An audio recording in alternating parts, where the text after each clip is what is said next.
Okay, so yeah, so here we are on a Friday, and um, observation. What do you see? And conversely, who's doing the seeing? Okay, there was he's an all-time great basketball player, Kevin Durant. Played for the Warriors. Given the uncertain nature of reality, may play for the Warriors again. But when he was young, played AAU ball, and he had a coach, really good coach. And Durant was tall for his age. Okay, and the coach told him, says, because you're tall, everybody's going to make you into a center. Tall position in basketball. He said, don't let them. That's not who you are. And the question is now, who am I then? I'm tall. I should play center. No, you handle the ball like a guard. You have guard skills. You can shoot from distance. Centers stay around the hoop and dominate underneath it. And they're usually pretty big, and they're not. So, well, then, coach, who am I? And what the coach told them is, you are a more athletic version of Larry Bird. And Bird, of course, was a great player for the Boston Celtics, who are in the finals again. Okay, Bird is long gone, but he was tall. It's about 6'8", 6'9". Caucasian, could shoot, could handle the ball, very intelligent, but could score from all levels. 3 points, mid-range, around the basket, could pass. And so he says, you are a more athletic version of Larry Bird. And Bird was intelligent, and he was athletic enough to play, but he compensated with his intelligence and his size for a lack of elite athleticism. And so with this coach says, you're a more athletic version of him. You can shoot from distance, you can score from distance, from mid-range, around the hoop. You handle the ball like a guard, which especially passing, Bird could do. And so what would they do? And why did the coach do this? The coach did this because Durant, even as a very young boy, wanted to learn.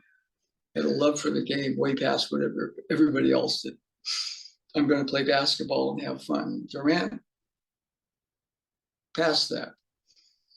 And so what did they do? The coach and Durant, and he would do this with KD because KD loved the game. He would watch video with him and point out what made Larry Bird Larry Bird. Okay? And what the coach told the young KD, you have to see it before you can do it. I'm pointing out to you what Larry Bird does. Now, you're a more athletic version of him. You're going to add your athleticism to this. Okay? So that's the contention. You have to see it before you can do it. Or you have to see it. We'll add feel, experience it before you can be it. Okay? Any comments or? Nothing, no fresh insights. I mean, I've heard this story before, so I've Yeah, thought well, about it a lot, yeah. but you And know, and yeah, I mean, it seems like a very keen observation and a really bold move for a coach to make with a tall kid. yeah, yeah.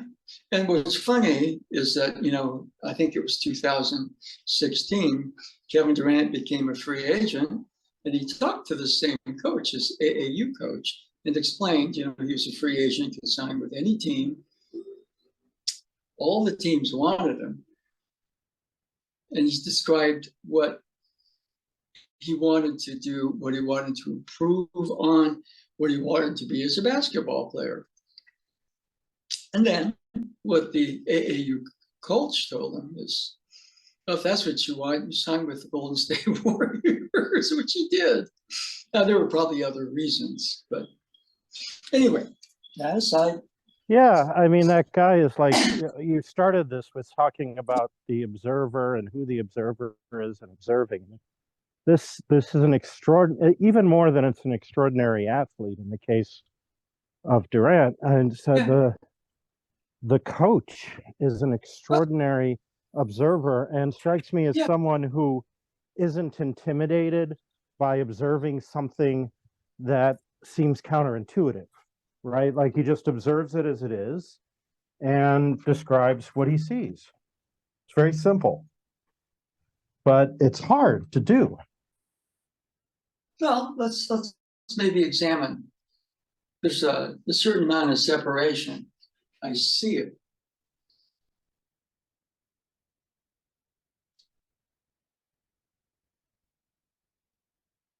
I want to be it. I am it. 1, 2, 3.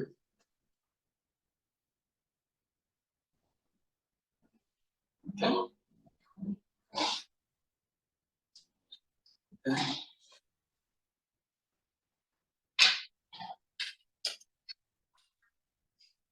Okay. So let's take this motion. Up and down. Okay. Now there's this motion, and there's this motion. This is A, and this is B.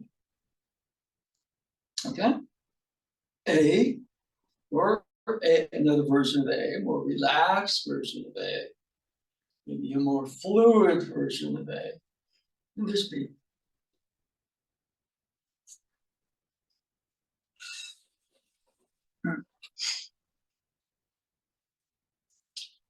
What do you see there?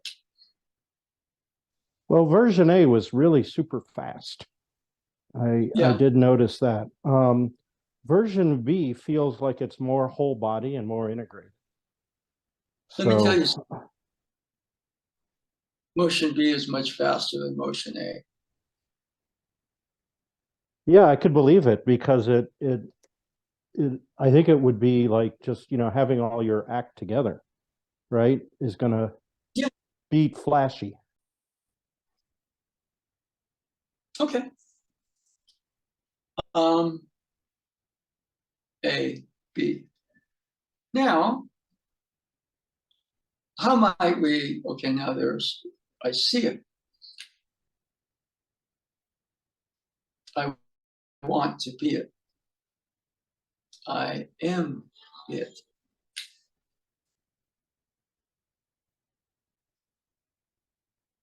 So if you don't see it, you're just an A, okay, A, make it faster, put more muscle into it, explore flow, more fluidity, but still A. And there's B.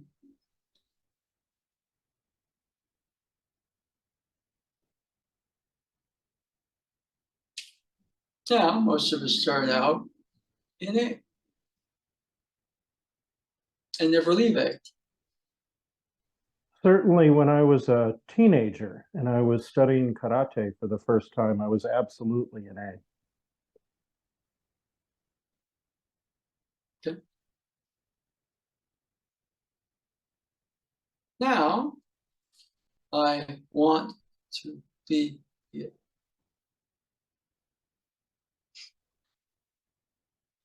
So I can, A will do 2,000 of those and get a little better, and A will be able to kind of perform for a while, and then A will get older, and the joints will wear out. And, Yep. yeah. B. Now, let's just say B may take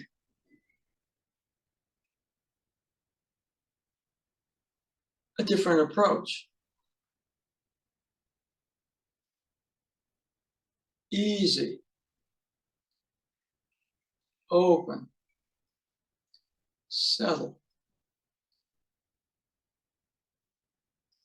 Easy, lighten up, uplift, open, or expansive, settle, deeper, more grounded, easy, open, settle. Well, we'll do it without the words, but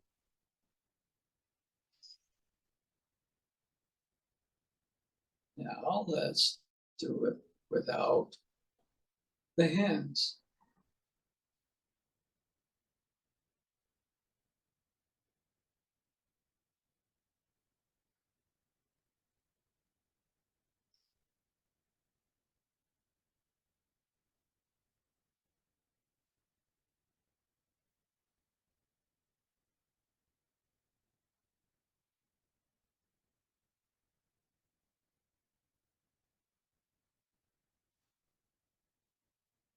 Okay, now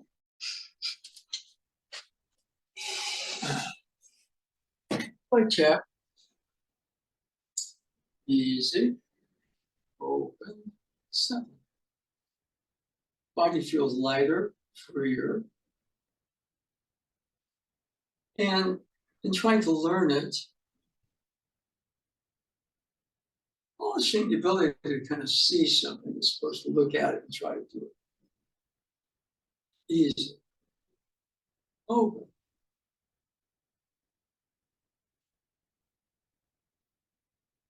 Put in a certain amount of reps, but it's not like it. I'm going to do too many of those.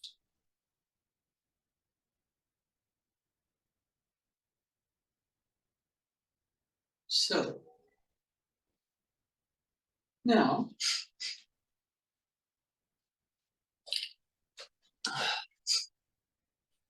easy, open, settle. Easy, open, settle. Easy, open, settle. Easy, open, settle. Easy, open, settle. Easy, open, settle. Easy, open, settle. Boom. Easy, open, settle. Easy, open, settle. Easy, open, settle. Boom.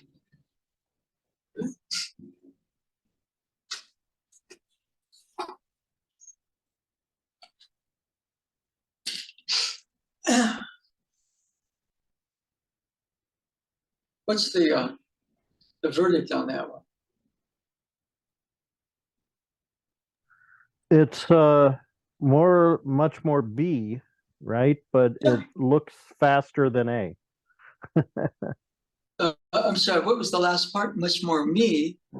No, much more B. In the A and B from earlier. Oh, B, yeah. Yeah, A. it's more B and it looks faster than A and the B that you initially demoed. Yeah. So, right, it scales, right, to speed. Okay. It's like Tai Chi that way, right? You learn it really slow, but you can do the movements fast in a martial sense, right? Okay. Yeah. Okay.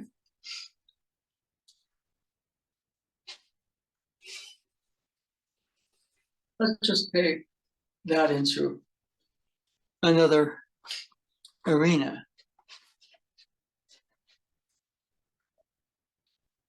Say, studying Stephen Curry's shot.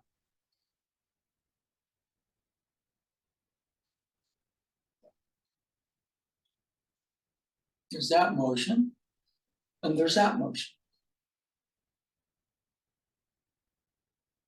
This is A. This is A faster.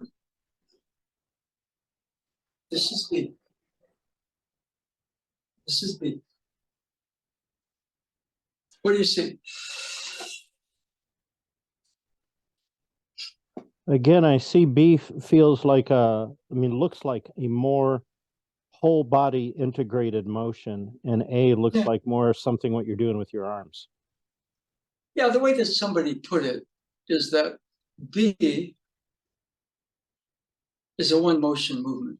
Now it has different components in it, but it's a one motion movement. The components have a unity within themselves. And in A, you can jump higher, try to do the movement faster, but B, boom, boom, A, boom, B, boom. It's like a Tai Chi punch, boom, as opposed to boom, boom, faster, boom. All right? Any thing you might, again, you have to be able to see it before you can be it. Intermediate stage, what does it feel like?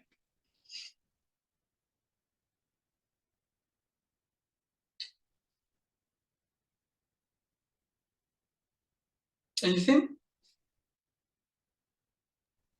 Certainly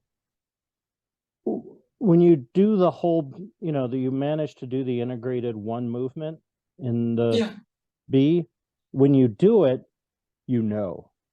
right? Like you can feel it. It's obvious. Like you might be in the dojo or Tai Chi studio, whatever, and you're trying to do the one integrated motion, but it's not working. You're having an off day, or you're just learning, and it's hit or miss, and then you get it all of a sudden, and it's like, whoa, right? Like I felt that, right?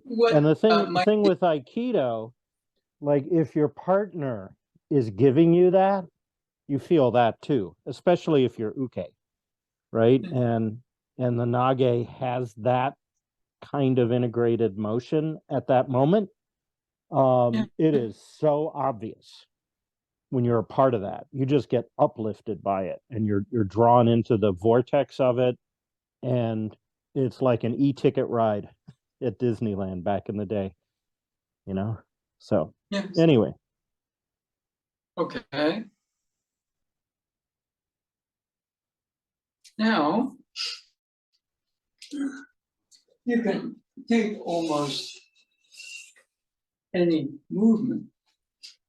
Let's just say you go like that. That's A, boom, that's A faster. Let's say with more of a flow sense. And that's B. That's B. Not quite the same movement as up, down, but boom. Still a figure eight. Boom. But boom, that could be a side strike. Boom. Boom. But again, see what we just did. Now here, this has got a little bit more of a cross motion. Boom. But boom. Boom. Ooh. It's a single motion movement. It has components to it. It's a single motion movement.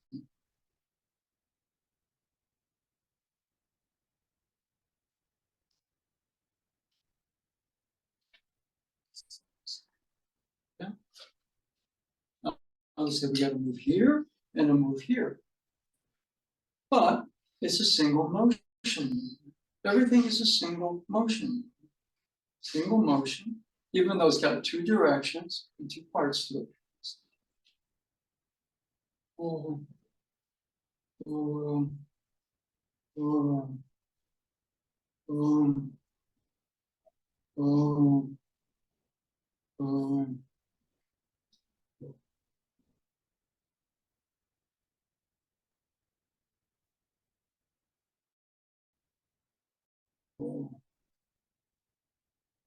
Easy open center, easy open center, easy open center. Or more complex movement, just still a single movement.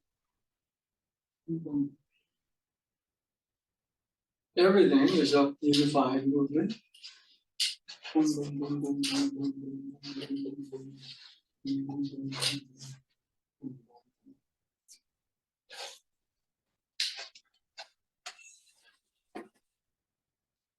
Again, what do you see?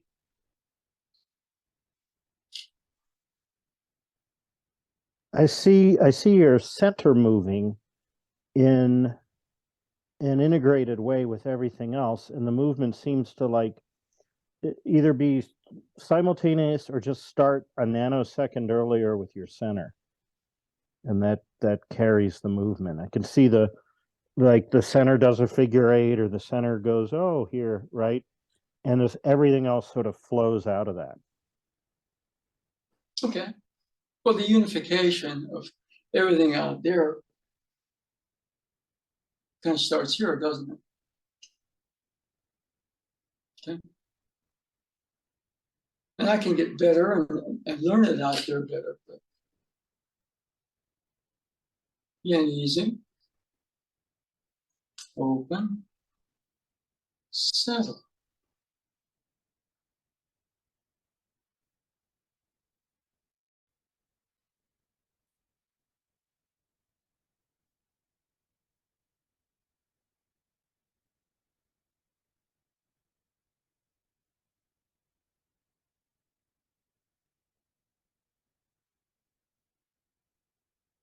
Okay. And so even though there are three energies,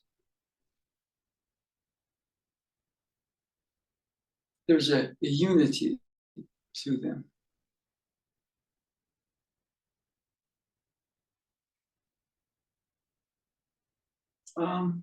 This.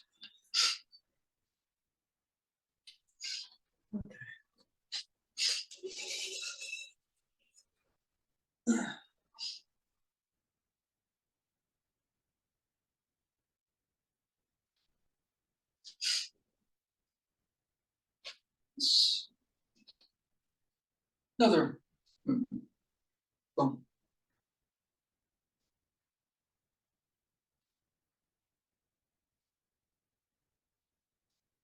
Okay, just an A. I get the structure of it. I can do it faster.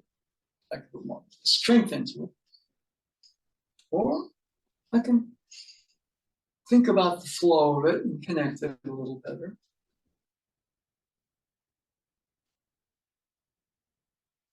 Boom. Boom.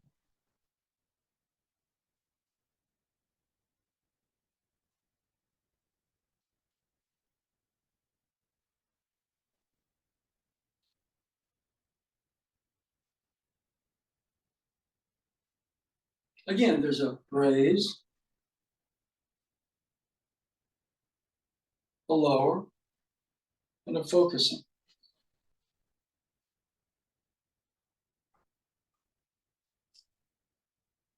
And 1, 2, 3, easy, open, settle. Easy, open, settle.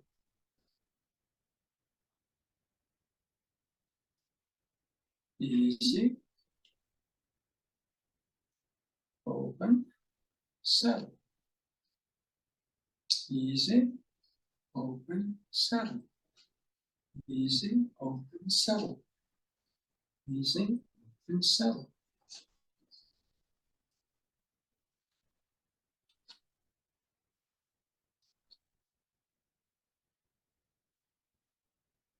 And boom,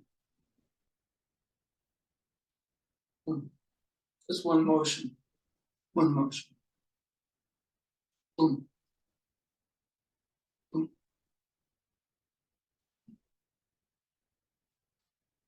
Okay. So basic Suburti cut.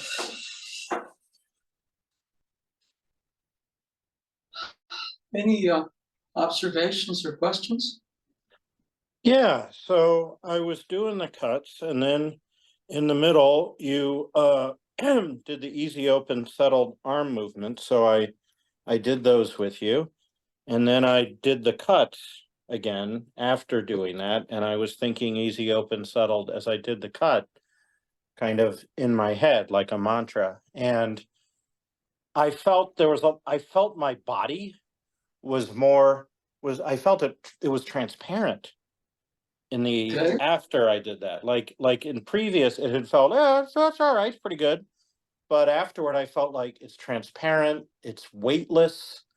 Yeah. I mean, I'm still in a gravity field, and still have a body and all of that, but it felt kind of like not dragged down by gravity, but just floating within the gravity field and transparent, and like Yeah. there was no impediment to movement from thickness and stiffness, right? Yeah. So that was it was night and day. It was really interesting. Get your hand out. We're doing this yesterday at the class. Somebody grabs it.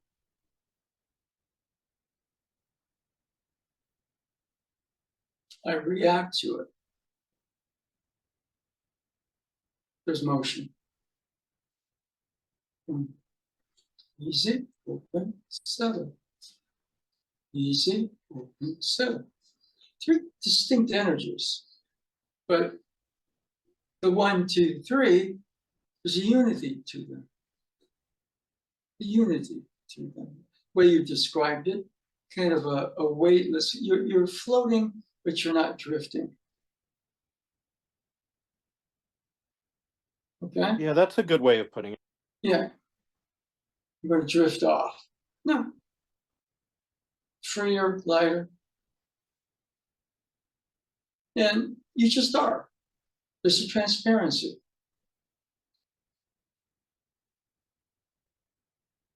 And that transparency unifies the easy, open, and settled. So it's one package.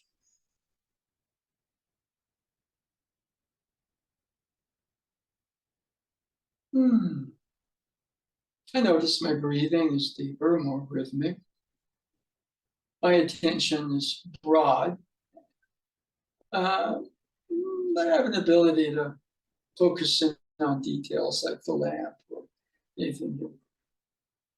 And I do that, I get drawn into that, but I can maintain the expansiveness within attention to detail. That's transparency. And what that gets you, the transparency to some degree, is freedom.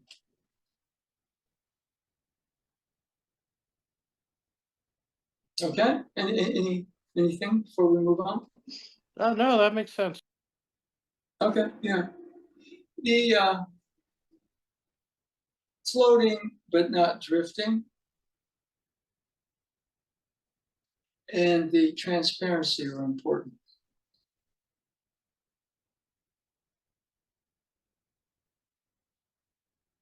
In the transparency, you just are. Now, there's a certain amount of information, A, B, C, easy, open, settle, raise, lower, focus, whatever.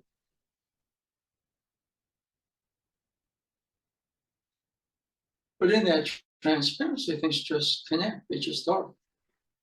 And therefore, flow just is something that is a part of that transparency. I don't know, flow and the transparency are kind of connected, but they're not the same thing. Transparency Transparency allows the flow to happen for emotion. Now you can study the up down and everything like that, which to some degree is got to see it before you can be it. Okay, boom, boom. Boom. But the space is transparent, allowing the integration of that motion. So, okay. Let's see. Let's check the time. Yeah, we're moving along.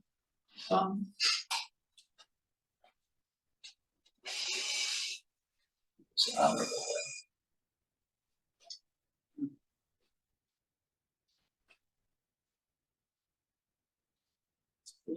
Easy, open, settle. Easy, open, settle. Easy, open, settle. Easy, open, settle. Easy, open, settle. Easy, open, settle. Easy, open, settle. Easy, open, settle. Easy, open, settle. Easy, open, settle. Easy, open, settle. Easy, open, settle. Especially for that one. The settle is very deep.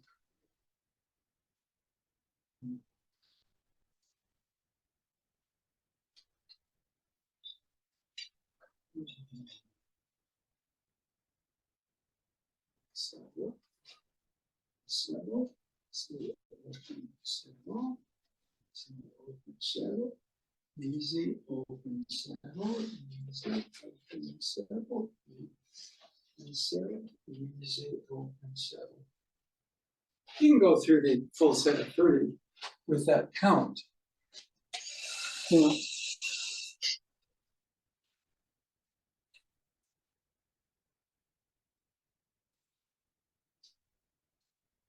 easy, open, settle. Right? One of Mr. Einstein's realizations is if all of a sudden he was in a state of free fall, he wouldn't feel his own weight, would he? Now, if there's impact off of that free fall, he'd feel the impact. But, and conversely, in outer space, you're floating around. You know, you're not just floating, you're drifting around. There's no gravity. But if the spaceship is accelerating, there's a gravitational effect. So, well, maybe gravity, acceleration are the same thing. Now, I don't know that they truly are, per se. You had to go a little further than that and go into space-time and matter and energy to kind of go through that. But special relativity, you just began to realize, oh my God, yes, there would be a gravitational effect. If the spaceship is just here, I'm going to be floating around.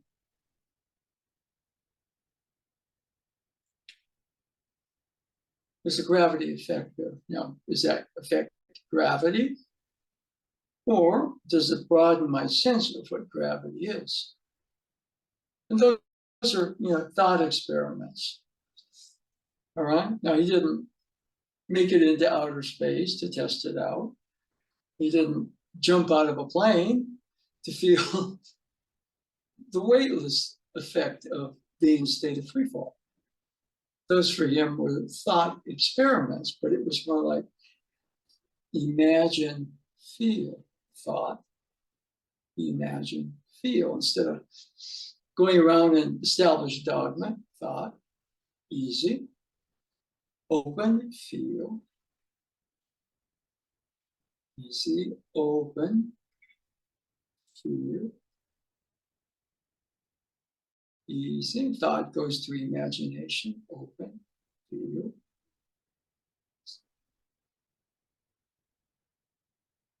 Okay. So that's just something to kind of ponder a bit. One of the things that we were working on, I think yesterday, for example, somebody grabs your hand. Now, go cue. Oh, with the cross step. These days, the cross step's not used as much. It's easier for people to kind of go like this and go like that. Okay, but I like the cross step because it's a broken rhythm. The person holding, for example, here reads you here and reads you here, but that cross step creates what Guste called a broken rhythm. Somebody defends that and that, but da da da da da da, broken rhythm. Boom, boom. Okay, and the way we were kind of bringing it up, we went 6, 7 in the 30. Now the grip.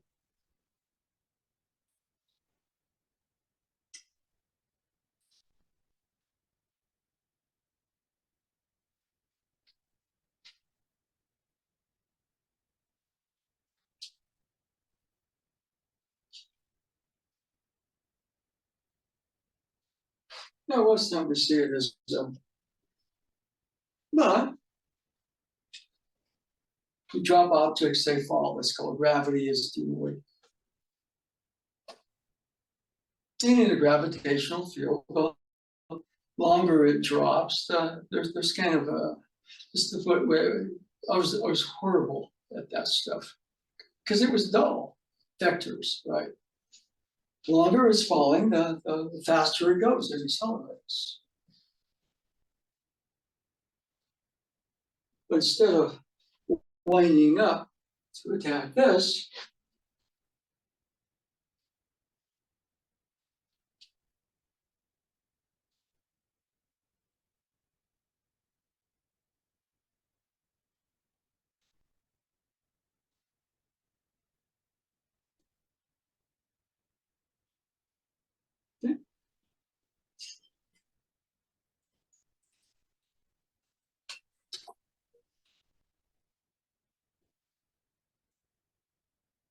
did you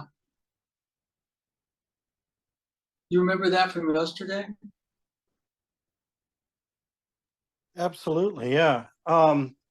That works really well. The cross step Yeah. with that particular Joe movement, it feels natural, right? Like naturally integrated.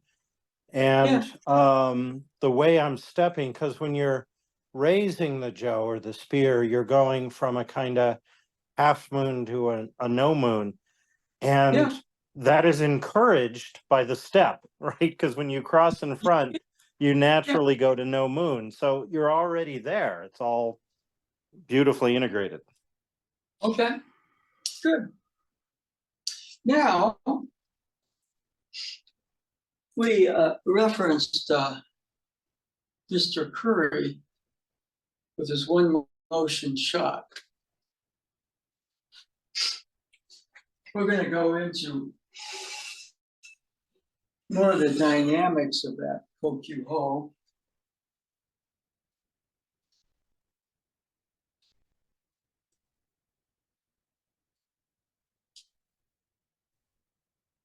Now here, I'm just twisting the body.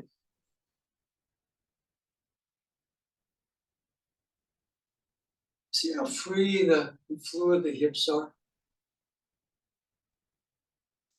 Curry hit a shot to beat the Phoenix Suns with 0.7 seconds to go. And this was a celebration.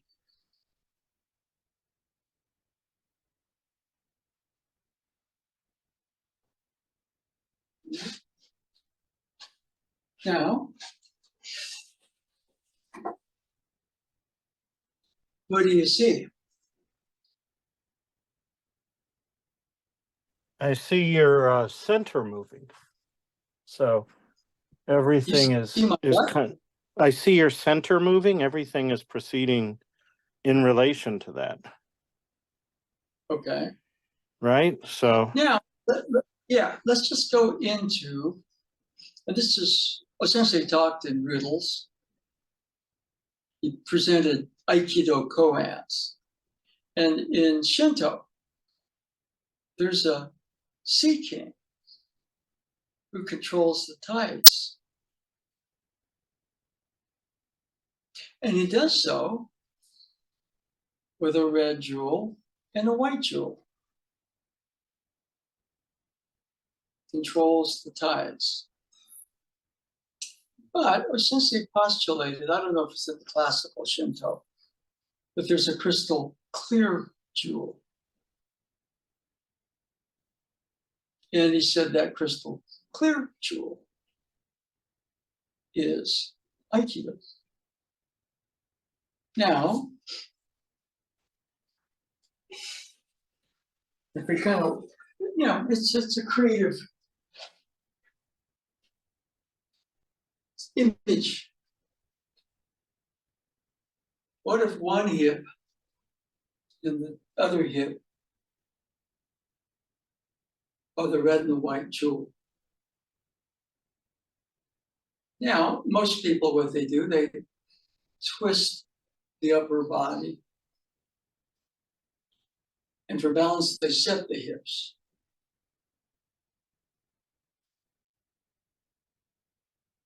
A little lower.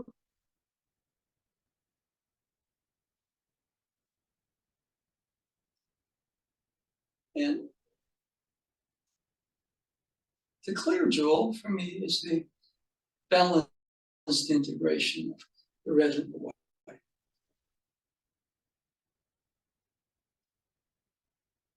Now,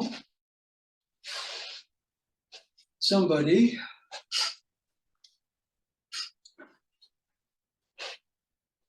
grabs your wrist. I put my weight into it. I go right into the power of the grip.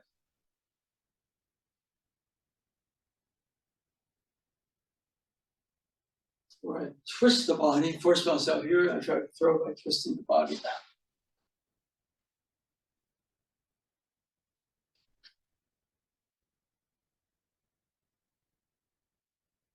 Hips rotate. Now, for example, here, the front hip rotates.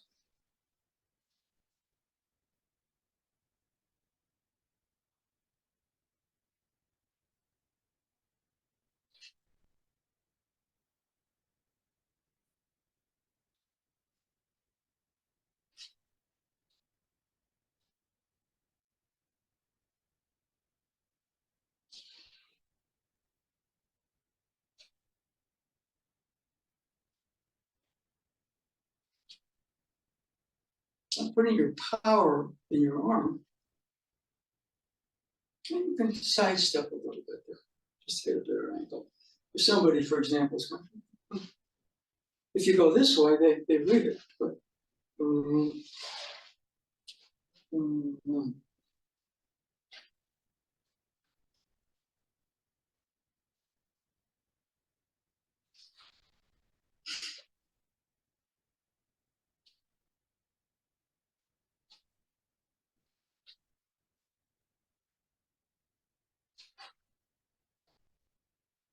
So you've got your red jewel, your white jewel, and there's a harmony between the two. One supports the other, the crystal clear jewel. And you can set up running into your uke there, or running into uke's grip.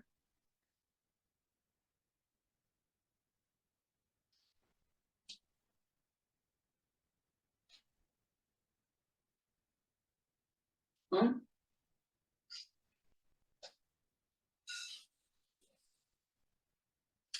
Any comments on that?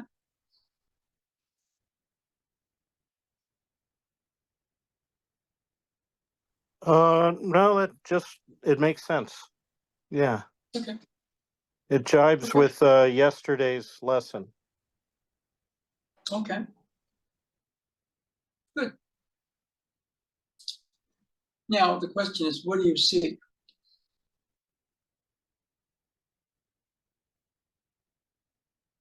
Again, I see like an integrated movement, right? Okay. Like the Yeah. whole, Oh, there are whole- less stages to it. It's one movement. It's a single movement shot. But there Yeah. are different aspects to it. The interesting thing about it with Aikido, which you can't see when we're just like talking here like this, is that ideally it's one movement that involves both uke and nage. So two people That's in correct. one movement, right? Like a basketball shot involves the player and the basketball. And if there's somebody trying to block the shot, it involves that person too, right? What happens in basketball is the defender is the uke. Yeah. But it's different because you're trying to beat the defender. And in Right. Aikido, you integrate the defender. Well, and the best, It's not the defender at all, it's best the uke. basketball, right? The best basketball, the defender's movement gets integrated into the shot. You take the shot a different way than you would if there was nobody there. Yeah. Yeah. Okay. Anyway, let's check the time is, so we're getting there.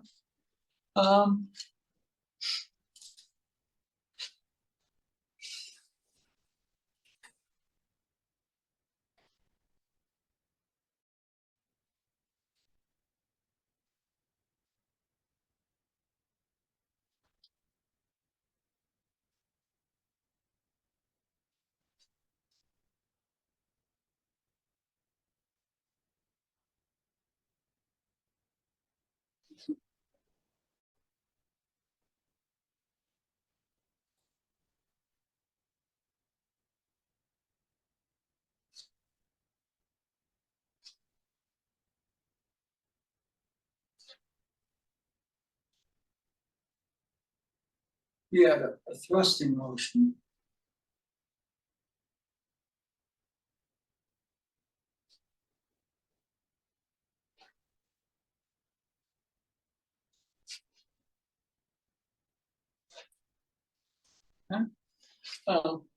I've mentioned this before, but some years ago when Hikisuchi Sensei was still alive, Harry Concepcion Sensei, he took a group from the dojo and visited the Shingu dojo. This was, I mean, shortly after Hikisuchi Sensei was forbidden by his doctor to go on the mat again because his health was really not very good. But this is when he was still teaching, and Harry Sensei brought a group from San Jose to the Shingu dojo. And I just asked Harry Sensei, I said, what did he teach? Well, taught the katate dori koku. Whoa. And he taught the initiating form of Yurimi Nage.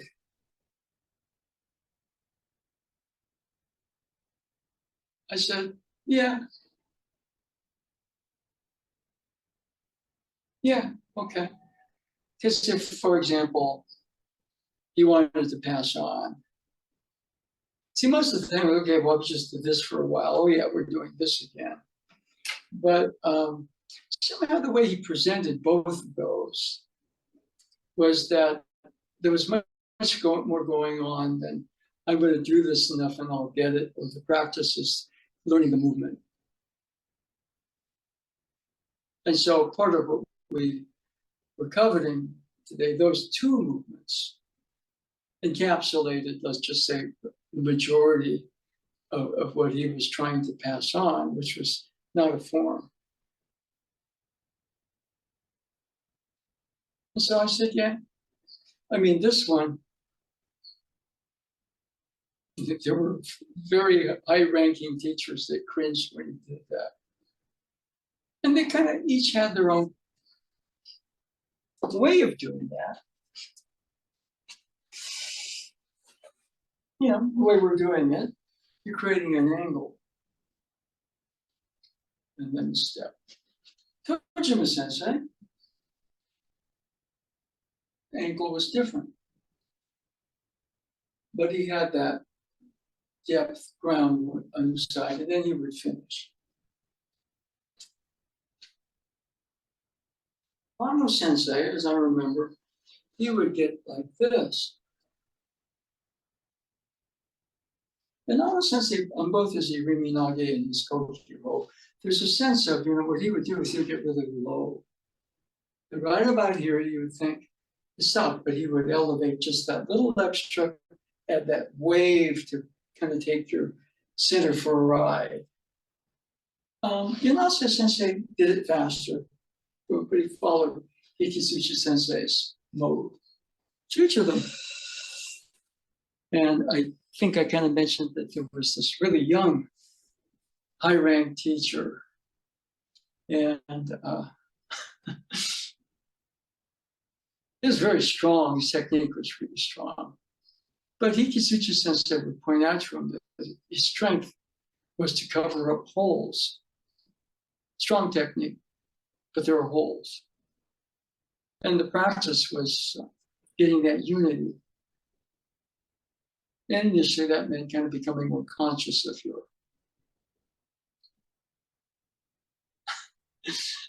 your vulnerabilities and just being able to integrate your consciousness of them into a unification that kind of transcends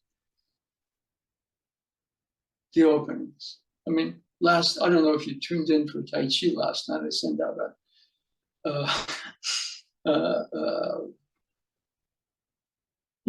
an apology, because I totally, first time since the pandemic, that I totally spaced out. I had a class online. And the only thing I can say is there was the verdict in the hush money trial. And that totally, gosh, the first It was time, very distracting, yes. Yeah. In fact, what was funny about it, I had no idea when the thing was going to, be decided, jury deliberation. So on the way to the dojo yesterday, I made a mistake, and like on Sundays it's 11:30 start, so you got to leave. I got to leave here about quarter of the hour, but most of the other time, I can leave quarter past the hour for the weekday class. Well, I left basically quarter of. I don't know why. And then I drove to the dojo, and then I realized, oh my God, I got a whole half hour. And so I did my Shinto prayers. And, I never added to the prayers, but I added to, a prayer that the verdict guilty. And guess what? I'm about to go. head back, look on my phone. The text from my partner, L, saying, guilty on all 35. I went, oh my gosh.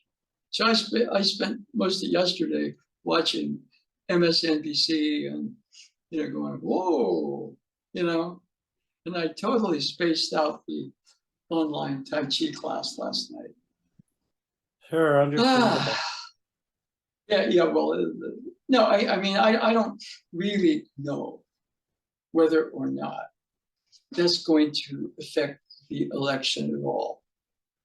In fact, preliminaries, the Truth Social stock dropped 9%. Okay. And apparently he made a haul on donations, pleading with his people to send him money. I'm sure. Yeah, and one of his sons said he just got reelected, which is possible. We don't know. But I think the larger point is that nobody is above the law. Nobody. And in that instance, and he can argue about the partiality of the jurors. But one, apparently his lawyers wouldn't let him testify for obvious reasons. Two, the whole fabric of it. I think in a lot of ways, what happened, I was trying to explain to Elle my read on the prosecution strategy. All right, you bring in, you lay a paper trail, which exists. And then you plant a couple of red herrings to kind of throw the defense off when you bring in the porn star. And she lights the whole trial up with a lot of salacious details. Okay? And then you bring in his fixer, who was a convicted perjurer. But on the other hand, he perjured himself because of, guess who? The defendant in the hush money trial. And as much as everybody called him a liar, the defendant in the hush money trial is one of the biggest liars that's ever been. As far as I can tell, his lawyers wouldn't let him be a witness in his own defense. And that was probably smart. But all of a sudden, they focused on Michael Cohen.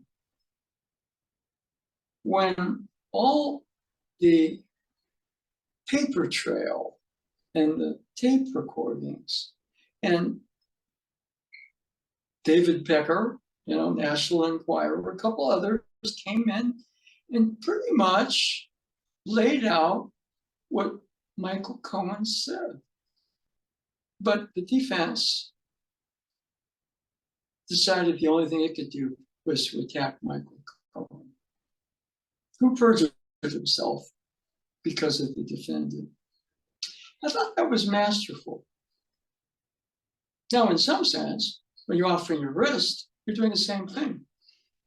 Here, I'll give you something to focus on. Okay, let's resolve this in a better way than something else. So, anyway, let me check the time. I think we're right about there. So there will be a class on Sunday. So I think we're just about to end. So first of all. Thank you. Okay.